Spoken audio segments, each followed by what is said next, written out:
Hello everyone, আসসালামু আলাইকুম। কাছে এবং দূরে, দেশ ও দেশের বাহিরে যে যেখান থেকে আমার ভিডিওটি দেখছো, আশা করি সবাই অনেক অনেক ভালো আছো। আলহামদুলিল্লাহ, আমিও অনেক ভালো আছি। আজকে সকাল থেকে প্রচুর বৃষ্টি পড়ছে, আকাশ একদম অন্ধকার হয়ে বৃষ্টি পড়ছে। বর্ষার প্রথম প্রথম বৃষ্টি আমার খুবই ভালো লেগেছে। বৃষ্টি এলে আমাকে রান্না করতে হয় খিচুড়ি। পরিবারের সবার খিচুড়ি অনেক পছন্দ, তাই আজ তৈরি করব অসাধারণ মজার এই চিকেন ভুনা খিচুড়ি। আজকে তোমাদের সাথে শেয়ার করলাম। বাসায় এভাবে খিচুড়ি রেঁধে সবাইকে খাইয়ে তোমরাও রান্নার প্রশংসা নিতে পারো। এখন পেঁয়াজগুলো কুচি করে নেব।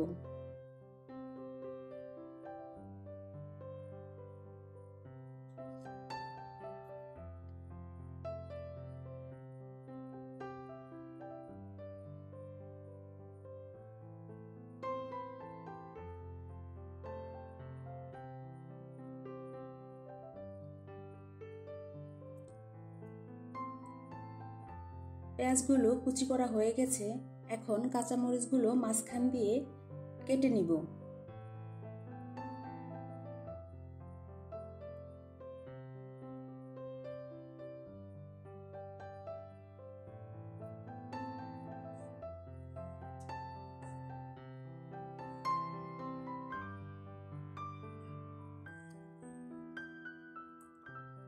এই যে কথা বলতে বলতে আমি চলে আসলাম বাটাবাটির কাজে। আজকে আমি কিছু মশলা বেটে দেব। মাঝে মাঝে স্পেশাল কিছু রান্না করলে মশলা বেটে নেই, কারণ সাথে সাথে বেটে রান্না করলে অনেক মজা হয়। আমরা দেখা যায় এক সপ্তাহ অথবা 15 দিনের মশলা একসাথে বেটে নিই।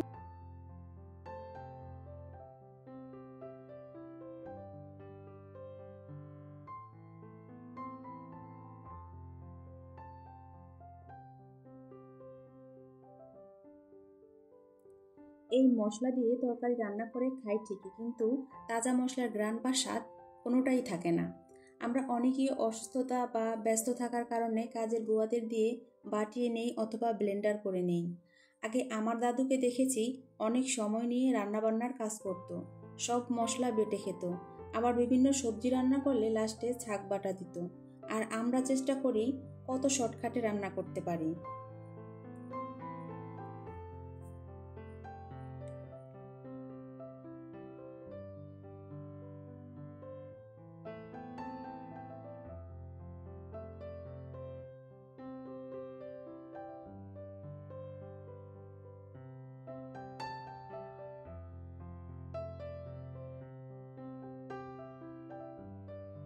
কথা বলতে বলতে রান্নায় চলে আসলাম। এখন আমি 1 কাপ ডাল ভেজে নেব। নতুন রাঁধুনিদের জন্য বলছি, বাজার থেকে মুগ ডাল এনে ভেজে নিতে হয়, তা না হলে কাঁচা কাঁচা গন্ধ আসে। এটা শেয়ার করার কারণ, আমি প্রথমে ভুল করেছিলাম, বুঝতে পারিনি। এখন চাল ডালগুলো মিশিয়ে নেব। প্রথমে আমি নিয়েছি 2 কাপ গুঁড়ো চাল, 1 কাপ মুগ ডাল, 1 কাপ মসুরের ডাল। এগুলো ধুয়ে পানি ঝরার জন্য রেখে দেব। এখন আগে থেকে কেটে ধুয়ে পানি ঝরিয়ে রাখা মুরগির মাংসে দেব লবণ ও হলুদ গুঁড়া, মাখিয়ে নিব। প্যানে তেল দিয়ে একটু গরম করে মাংসগুলো ভেজে নিব।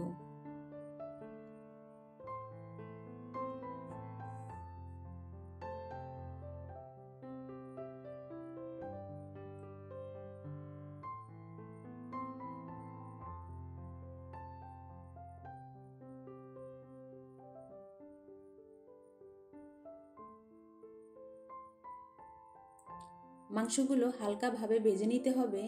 আমার মাংসগুলো ভাজা হয়ে গেছে। এখন আরেকটি প্যানে দিয়ে দেব তেল, দিয়ে দেব পেঁয়াজ কুচি।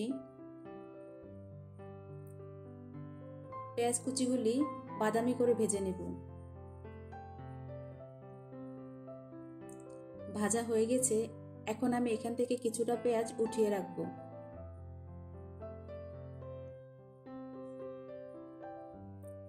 দিয়ে দিব সামান্য পানি।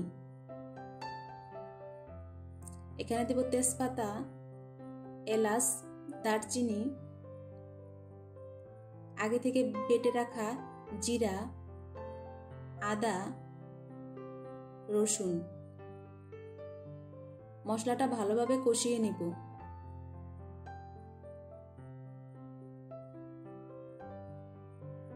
কষানো হয়ে গেছে, এখন এখানে দিব 1 চামচ লবণ,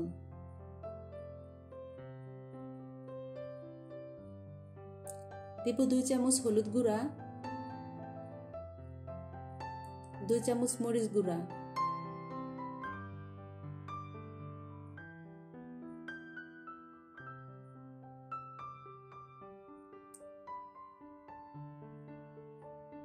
দিব সামান্য পানি, দিয়ে আবার মশলাটা নেড়েচেড়ে কষিয়ে নেব।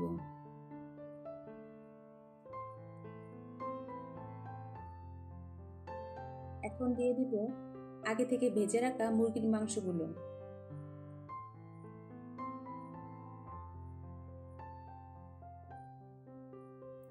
নেড়েচেড়ে একটু পানি দিয়ে দিব। হালকা আঁচে ঢাকনা দিয়ে কিছুক্ষণ কষিয়ে নেব। কষানো হয়ে গেছে,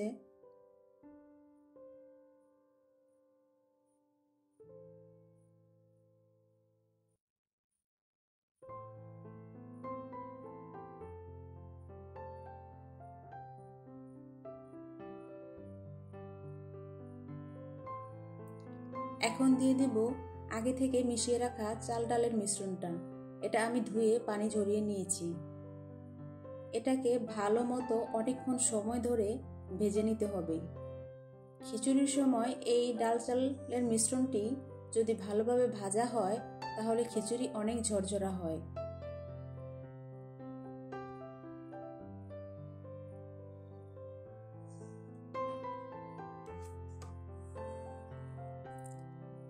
এখন দিয়ে দেব পরিমাণ মতো পানি।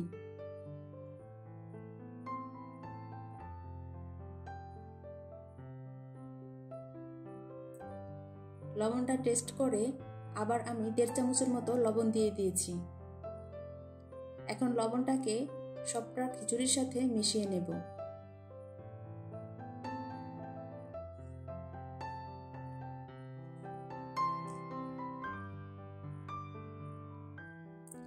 দিয়ে দিব ফালি করে রাখা কাঁচামরিচগুলা। এখন দিয়ে দিব ঢাকনা। বলক এসে গেছে, এখন ঢাকনা উঠিয়ে পানিটা টানিয়ে নেব।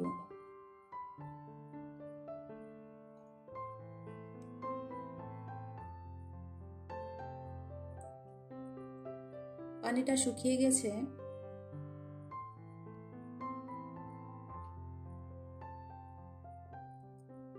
এখন ঢাকনা দিয়ে চুলাটা বন্ধ করে রাখবো। 10 মিনিট পর ফিরে এলাম। দেখো খিচুড়িটা কত সুন্দর ঝরঝরা হয়েছে।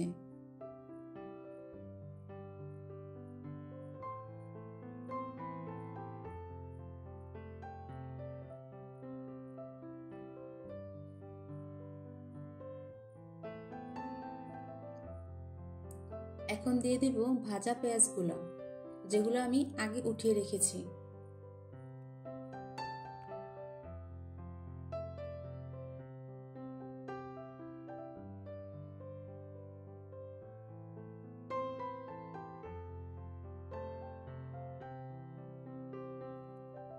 ভাইয়া ও আপুরা, যারা আমার ভিডিওটি এ পর্যন্ত দেখেছো, আমার ভিডিওর ভিতরে যদি কোথাও কোনো ভুল থাকে তাহলে ক্ষমা সুন্দর দৃষ্টিতে দেখো।